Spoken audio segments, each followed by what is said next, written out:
Hi, this is Jen Rubin, editor-in-chief of the Contrarian. It is a delight to welcome the mayor of my hometown, Mayor Karen Bass. Welcome. Thank you. Thank you. Good to be on. How is Los Angeles doing? You guys have been put through the ringer. What is the mood in the city? Are people exhausted? Are they resolved? What's the mood? Well, let me just tell you, in different parts of the city, especially areas that have been subjected to these awful ICE raids, there is fear. There is a blanket of fear. People are not going to work. People aren't patronizing businesses. Fortunately, school is out. But there is that sense of fear because we don't know when, where, and very important, we don't know who these people are when they pull folks over. They are completely masked. They, in some instances, don't even have uniforms on. They have vests on that might say police. They refuse to show their ID. They jump out of cars, regular cars, by the way, tinted windows, may or may not have license plates, sometimes jump out of cars with guns and arrest people. And you can imagine the sense of fear, but also terror in that instance. And I'm sure you've seen some of the videos of very, very violent arrests. The overall city, there is a sense of calm and normalcy. We do see troops in front of two federal buildings that look completely out of place in a city where there is nothing going on. And so hopefully our city will be able to get back to normal. But really, until the raids end, we will not, because you have a sector of our city that is impacting the overall economy. In our fashion district, 4,000 independent businesses and essentially functioning like a ghost town. Restaurants where people are not patronizing and afraid to go to work. So I'm presenting to you a dichotomy of a sense of calm overall, but in pockets of the city, fear, and then also concern over the entire city, whether their car wash, their Home Depot is going to be the subject of raids. Now, we're coming out of the natural disaster this year, where we have been, the recovery process and rebuilding process is moving along at lightning speed. So coming out of that and then into this. Now, anybody that's lost their home, it doesn't matter that I say it's moving at lightning speed. They're still out of their home.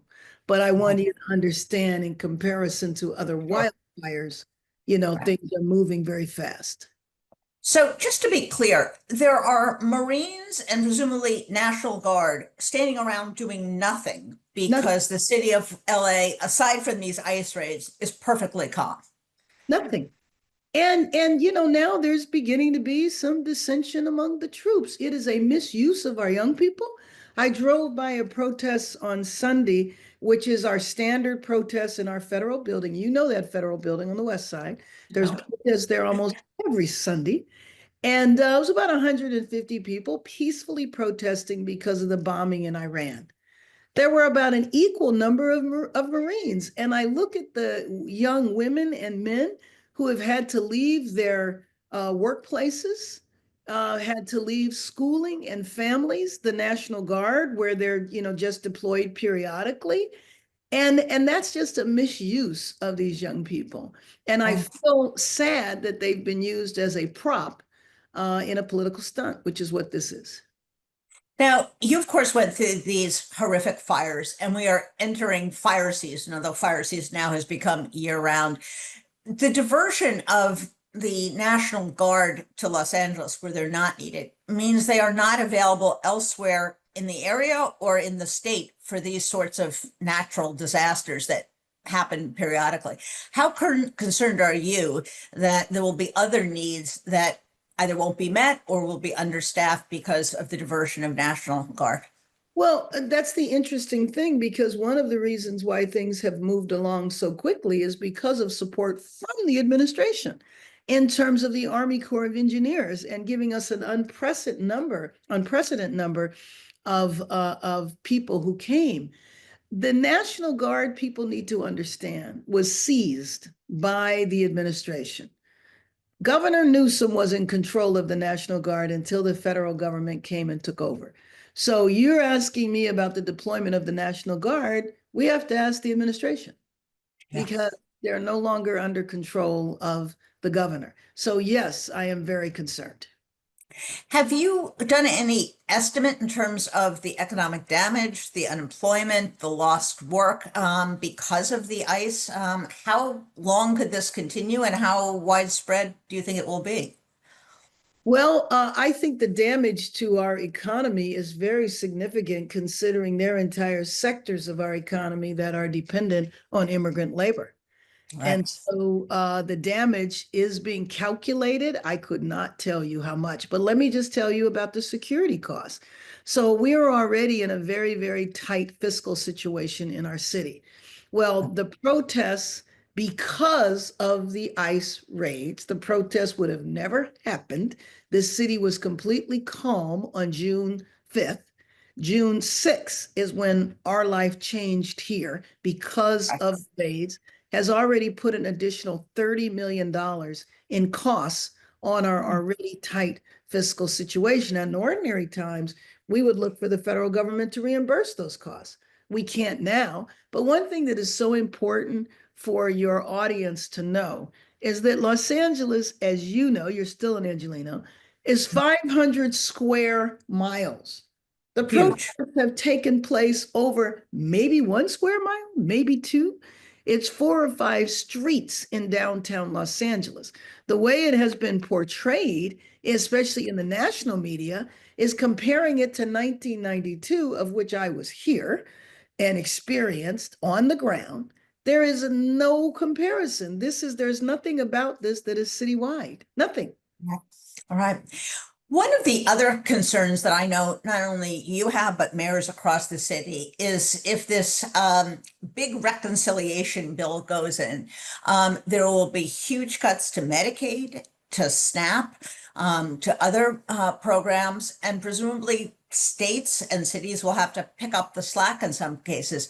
How concerned are you about the impact on Los Angeles if food to food banks dries up, if people are now having to resort to the emergency room in greater numbers? Well, I will tell you that we won't be able to pick up the expenses.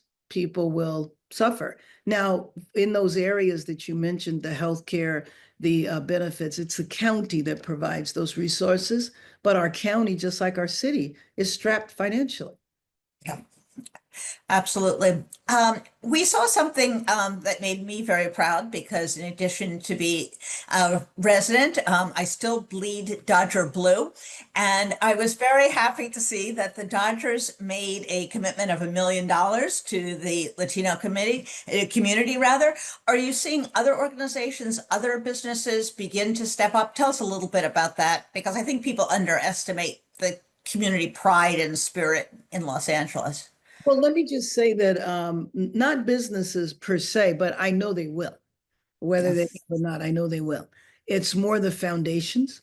So, Yeah. so I did a Zoom call. There must have been 30 foundations on the line.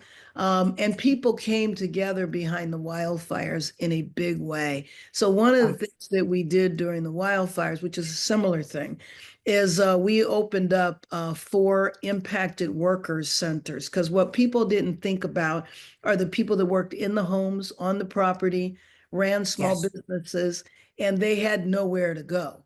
So we opened up a center for them. Now we were getting ready to close this because we've kind of moved into a new phase, but we're going to keep those centers open as a way of distributing the new resources that are being provided. And this is similar to a network, an infrastructure that was set up around COVID for the workforce that was not able to access public benefits. Last question for you, Mayor, and you've been very generous with your time when obviously there's a million things to be done.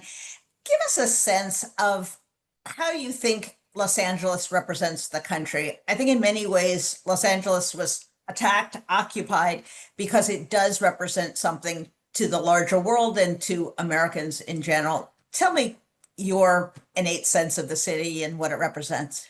Well, I think it, of course, represents the best of our country because our city embraces, we are a city of immigrants. I don't know that there's a country on the planet that is not represented amongst our population. And I think that diversity and enthusiasm and inclusion and all of our sports teams that certainly help, lift up the spirit of a city. One of our challenges is because we are 500 square miles, the sprawl in our city is very, very, very large. And so when we can have those activities or those teams or those events that bring us all together, and we're getting ready to host major world events from the Yes. our basketball game to the World Cup to the Super Bowl to the Olympics and the Paralympics. We have a lot going on in the nation's second largest city. Well, I think people underestimate the resolve of Los Angelinos. There's no population that has to endure earthquakes, floods, and now an occupation by the federal government. Thank you so much, Mayor, for joining us. And we will be, as we have been, all rooting for Los Angeles. So thank you so much. We'll see you soon. Absolutely. Thanks for having me on and come home.